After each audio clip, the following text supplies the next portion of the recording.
आराम से आराम से आराम से। अबे सालो ये क्या कर दिया, अब तो मालिक हमें छोड़ेगा नहीं। अबे फुल्लू तेरे साथ काम करने में मुझे बहुत मजा आता है। अरे मालिक मैं कारीगर ही इतना अच्छा हूँ। अबे साली ये क्या कर रहा है, तुझे यहाँ से ईंट लाने के लिए किसने बोला? सारा काम खराब कर दिया। हाँ हाँ और पीछे और पीछे और पीछे और बस रुक जा सबे साले पूरी दीवार गिरा दी तूने। एक काम ढंग से नहीं होता।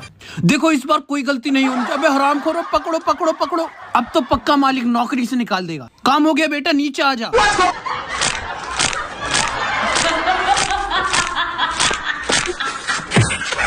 अरे हरामखोर मेरी उंगलियों का तो भरता बन गया।